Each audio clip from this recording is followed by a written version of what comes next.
আজি 21 সংখ্যক ৰাভা জাতীয় শ্বহীদ দিৱস। ৰাভাসকলৰ কৃষ্টি সংস্কৃতি সংৰক্ষণ সংবৰ্ধন কৰি স্বাভিমানেৰে জীয়াই থাকিবৰ কাৰণে এটা নিজা অঞ্চলত স্বশাসনৰ ব্যৱস্থা ইয়াত আনিবৰ কাৰণে যিখন সংগ্ৰাম আমাৰ চলি আছে, ষষ্ঠ অনুসূচীৰ সংগ্ৰাম, এই সংগ্ৰামখনত ইতিমধ্যে 24জনকৈ লোক শ্বহীদ হৈছে। গতিকে সেই শ্বহীদসকলৰ যি আশা আকাংক্ষা, যি সপোনবোৰ আধৰুৱা হৈ ৰৈছে তেওঁলোকৰ কাৰণে, সেইখিনি নিশ্চয় আহি থকা সময়ত তেওঁলোকৰ ত্যাগে আহি থকা প্ৰজন্মক যুগে যুগে উৎসাহিত কৰি থাকিব। আৰু যিখন সংগ্ৰাম বৰ্তমান ভাৰতীয় সংবিধানৰ ষষ্ঠ অনুসূচীত এই সাঁচৰ অঞ্চল অন্তৰ্ভুক্ত কৰি এই অঞ্চলৰ বিভিন্ন জাতি জনগোষ্ঠীৰ সম বিকাশ কৰাৰ লগতে অঞ্চলটোক সাংবিধানিকভাৱে সুৰক্ষা কৰাৰ কাৰণে যিখন সংগ্ৰাম চলি আছে, এই সংগ্ৰামটো আৰু বেছি শক্তিশালী, আৰু বেছি প্ৰাণৱন্ত হৈছে। গতিকে শ্বহীদসকলৰ যি ত্যাগ, এই ত্যাগৰ মূল্য নিশ্চয় আমি এদিন পাম।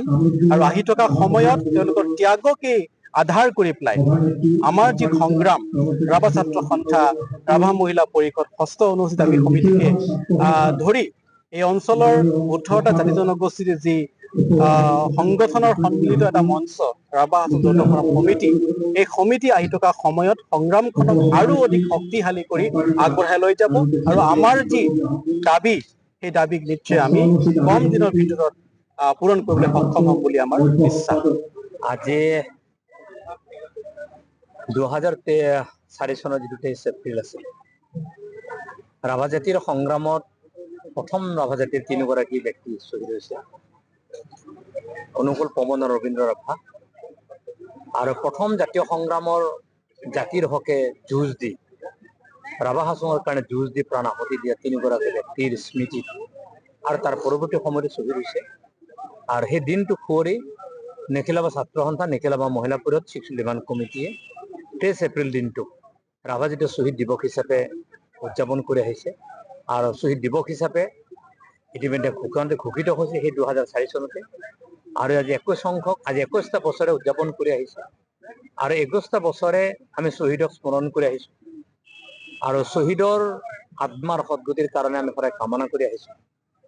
আমি আশা প্ৰকাশ কৰো এই শ্বহীদসকলৰ যি আত্মত্যাগ, সেই শ্বহীদসকলৰ যি আমাৰ প্ৰতি থকা আশীৰ্বাদ আৰু সাহস আৰু প্ৰেৰণাই, মই ভাবো আজিৰ জাতিটোক, ৰাভা হাছং সমাজ কাউন্সিলখনক আজি এটা মাত্ৰা দিবৰ কাৰণে সক্ষম হৈছে, যাৰ পৰিণতিত কাউন্সিলৰ নিৰ্বাচন অনুষ্ঠিত হৈছে, যাৰ পৰিণতিত অসমত থকা সকলোতো ৰাজনৈতিক দলে এক্সেপ্ট AIDF, সকলোতো ৰাজনৈতিক দলেই 6 দিয়াৰ আপত্তি নাই বুলি ক'বৰ কাৰণে বাধ্য হৈছে, যাৰ পৰিণতিত ভাৰতীয় জনতা পাৰ্টিৰ নেতৃত্বাধীন মিত্ৰজোঁটৰ NDA চৰকাৰখনে ৰাভা হাছং অট'নমাছ কাউন্সিলখনক সাংবিধানিক স্বীকৃতি দিব লাগে বুলি ইতিমধ্যে দিল্লীলৈকে প্ৰস্তাৱ প্ৰেৰণ কৰিবৰ কাৰণে বাধ্য হৈছে।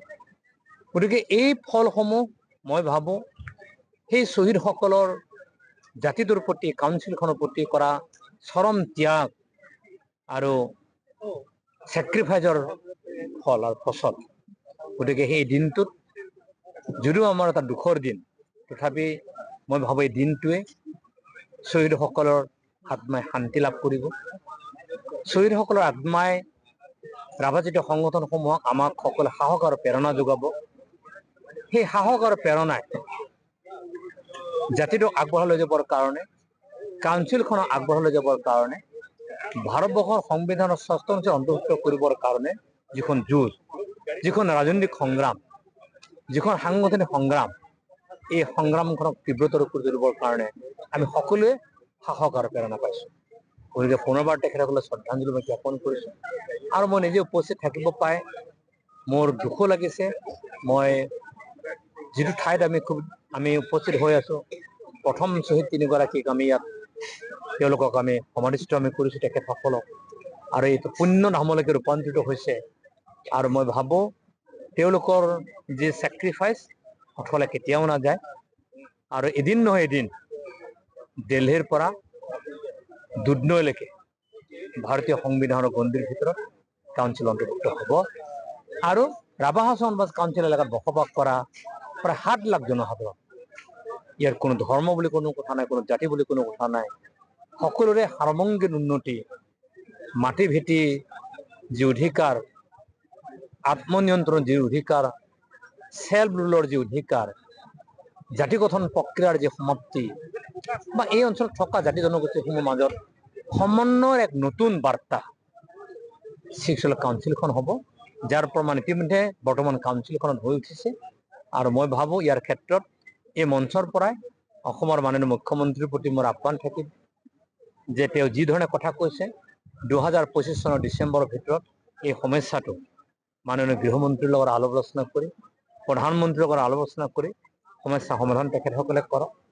দেশৰ প্ৰধানমন্ত্ৰীৰ প্ৰতি মোৰ আহ্বান থাকিব যে যি ধৰণে আমি গোৱালপাৰা জিলাবাসী আমি যি ধৰণে বসবাস কৰি আছো, একেই ধৰণে জম্মু কাশ্মীৰত যিবিলাক পৰিৱেশ ঘটনা ঘটি আছে, তেনেধৰণৰ পৰিৱেশ ঘটিবৰ কাৰণে আৰু বেছি বছৰ নাই। সময় থাকোঁতে যদি এই অঞ্চলটো বচোৱা নাযায় আৰু ভৱিষ্যতে বচাবৰ কাৰণে সম্ভৱ নহয়। সেইকাৰণে মই ভাবোঁ ৰাভা হাছঙৰ ইছ্যুটোক ৰাজনৈতিক দৃষ্টিভংগীৰে কেতিয়াও অসমৰ মুখ্যমন্ত্ৰী ডাঙৰীয়াই নাচাব, দেশৰ প্ৰধানমন্ত্ৰী ডাঙৰীয়াই নাচায়, তাৰ প্ৰতি মোৰ আহ্বান থাকিল। আৰু ৰাভা হাছং অট'নমাছ কাউন্সিলৰ ছিক্সুৱেল ইছ্যুটোক সদায় এক সামাজিক দৃষ্টিভংগীৰে, সামাজিক দৃষ্টিকোণ আগত ৰাখি যদি কাম কৰে, মই ভাবোঁ 2025 ভিতৰত ইয়াত ছিক্সুৱেল অন্তৰ্ভুক্ত কৰাটো একেবাৰে সম্ভৱ।